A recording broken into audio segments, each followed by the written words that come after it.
Hey everyone, welcome to another episode. This is JR, founder and CEO of Social Market. Hey, my name's Leon Hitchens. I'm the Chief Marketing Officer at Social Market. Yeah, and we're back with Social Ledger Report. Let's talk about the whirlwind of crypto it, it's been a few days, but it's felt like 2 3 weeks with how crypto hit a low or was heading towards a low, heading towards a sell-off, and then ETH took off and hit an all-time high again. Yeah, totally. So the top coins right now in crypto are Bitcoin, Ethereum, XRP, Binance, and Solana based on their market caps. Yeah, 'cause Solana hit 210, right? Solana, The Binance one. good question. Let's see. I think it was almost 210 that it hit. So right in the last week, it was like right at 211, and Okay. right now it's sitting at 204, Which is high for it. yeah, not to get very analytical here, but if you look at the chart, there's a massive spike. And I think this is reflective in any other token you look at. So I don't know. Let's look at Bitcoin, for instance. I wonder if it aligned to the announcement Yep. where, yeah, this is a spike right now.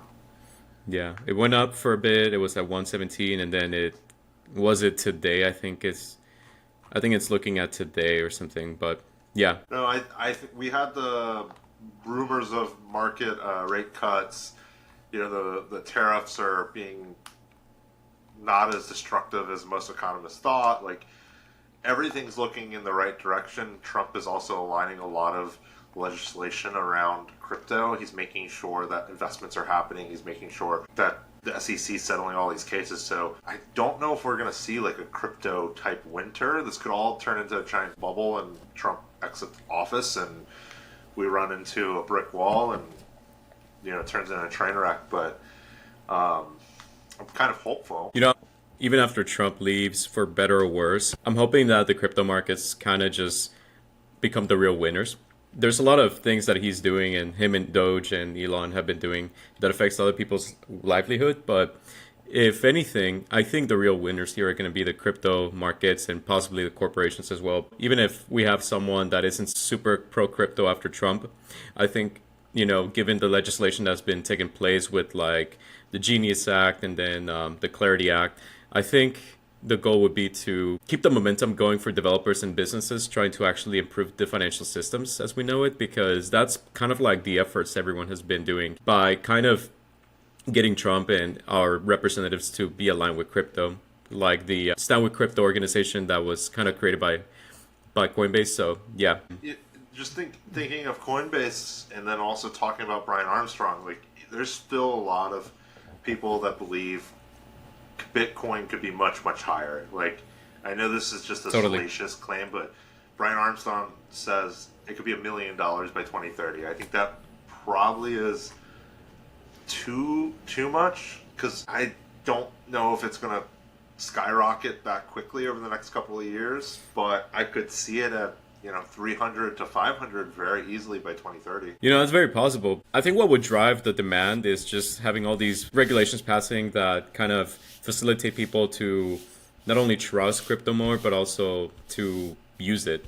So right now we're probably seeing stablecoins kind of starting to position the replacement of the dollar. I think the dollar is inevitably going digital, or in the very least getting replaced at some capacity in I the, don't in the know near if it's going to be a future. replacement per se. I think it's just going to be like a remittance platform where, Remittance. yeah, remittance, like transferring money around, paying people, paying things.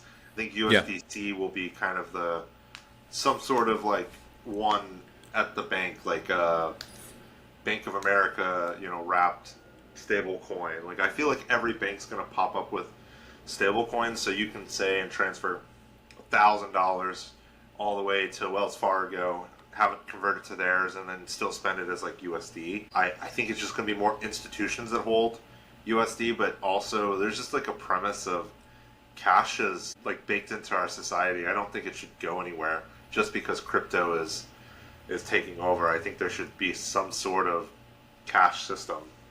There's too much crypto Big Brother if you have everything tracked. Like that's the one spot that I stray on. Yeah, that's a great point. I mean, the reason why I think, you made a point that Brian says that Bitcoin could reach $1 million each token by the time it's 2030, which is, in my opinion, a very optimistic kind of thinking. I can definitely see it reach that level within our lifetimes. I just don't know when exactly. The only way I can see it happening by 2030 is by having governments, companies, and Just 401ks. institutional money pour into Yeah, like more than just ETFs. Like I exactly. saw the money market had like hundreds of millions, if not like billions of dollars sitting in money markets, not really doing much except for holding like bonds and treasuries. I could see that shifting out more and more. Also, Yep. like the reason Bitcoin continues its march forward is not so much like all the other parts. It's the fanfare people going on CNBC and like pushing it forward. Like you don't see that with Ethereum as much. You don't just have random people out there saying Ethereum's going to be 10,000 by the end of the year. Like if you had more Yep. people saying that, there would be more buzz around it and push. Like I think right now you have AI pushing forward so heavily on how it's going to change the world that it's also really hard for like Bitcoin and Ethereum and all these coins to really keep the momentum going sometimes, because you have people split of like, oh, AI is changing the world and crypto's changing the world. Like that's a lot for just mainstream public to be like, well, there's a lot of disruptions all at once, whereas 25, 30 years ago it was just the internet. The internet was the big disruption. Now this is like It was. two bifurcations. Like you got a bifurcated path that's just like pushing you down two different totally different things, but also a lot of them are combining it. So I could see it being, $1 million definitely in our lifetime. I could see it even being $1 million, somewhere sooner than I would say, but we'll kind of just see the march forward. Like what is it sitting at right now? It's at like Right now it's almost 113,000. Currently it's at 112,976. what was the So all-time high? Like 118 or something? yeah, that's a good We question. should just put like in the app. There should just be a section here that is literally. Can we just pull in all-time Yeah. high? Okay, there we Yeah, go. we have it right there. 124. Right next to the order book. So what you guys are seeing right now is kind of like the outdated version of the app. We're hoping to release a much more seamless and better UI before the end of the month. So we'll keep you guys updated. Maybe by the next episode, you'll be able to see it. Yeah, it sits at 124,000 as the all-time high. So it's holding steady, which is good, but it's not going there. So for a minute there, everyone was kind of worried about Bitcoin. Like August 19th. Not too many days ago. It was what Tuesday, I think. Yeah. Like, this was short-term just last holders were selling for a loss for the first time since January, signaling either a reset or weakening momentum, which is still happening.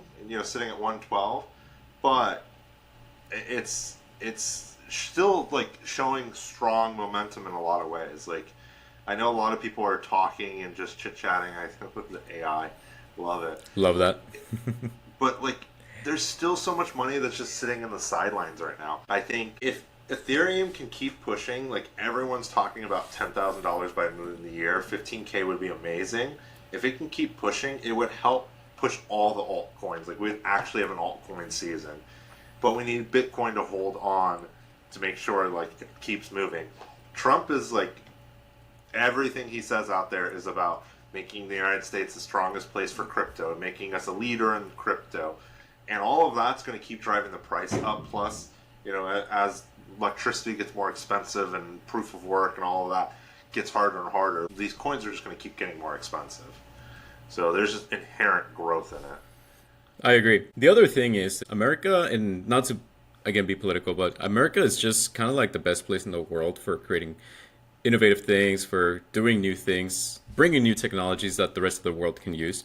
WhatsApp was made in America, and right now it's widely used around the world. For instance, my example with WhatsApp, creating a phone line anywhere else in the world can be expensive for a lot of people. Also, I'm not sure how their mobile plans are, but messaging is free. Every day, like hundreds of billions of messages are sent every day because of WhatsApp. So it makes it so much easier. Like the American tech space has built most of this stuff. You don't see very many other companies like Atlassian, Canva. Those are Australian. true. Yep. I don't know off the top of my head any European companies that are like big ones. Like Well, there's IKEA, and that one's Swedish, Yeah, but but it's more IKEA's not furniture. tech. Like you have like True. enterprise stuff, which is like SAP. Outside of Okay. that, I don't know very many like European big tech companies. I do know a few that make like the Spark email client that I use. That's Ukrainian. They build a bunch of other like iOS and Mac apps. My point is like America does seem to be driving it, and the American exceptionalism is if we can keep doubling down on it, that we can push the crypto forward and have a lot of innovations that the other markets across the world will kind of follow suit very quickly. I agree. So there was this episode from Sean Ryan show, the podcast with Brian Armstrong, and Brian makes a great point, and I think that kind of mindset resonates with every leader in the space, even with the president. Where I just said that, America is kind of like the best place to release the technology that later gets used around the world. I mean, there's the internet as well, if you think about it. But he said that a lot of countries, especially like in Argentina where he lived, Argentina is just experiencing bad inflation, and even getting a loan in Argentina is really, really hard because it's hard to get a collateralized loan when their dollar is just, losing value day by day or even hour by hour. So for those reasons, we could probably be seeing that kind of inflation in several other parts around the world. So this is where crypto really comes and solves the problem. You have digital money that is scarce and could be backed by the value of everyone. So crypto really is kind of like the solution for a lot of the problems of just how the internet, for instance, is an open network. We can see different networks of money, but the whole world's going to be using a more unified network to transfer wealth. So for those reasons, it is very possible that crypto could grow exponentially. And just through that, Bitcoin could reach $1 million Yeah, without a doubt still in our think lifetime. I still think I know everyone's like, oh, this is the top. Like, I don't want to buy Bitcoin because it's so expensive. It's like, no, but keep buying it. Do like cost Yep. average, like buying. Just buy it. Put it in an account. If you're buying $500 a year, just do it. But you'll have some. It'll be worth a lot more in 10 years. Like, just kind of keep For sure. buying across all of it.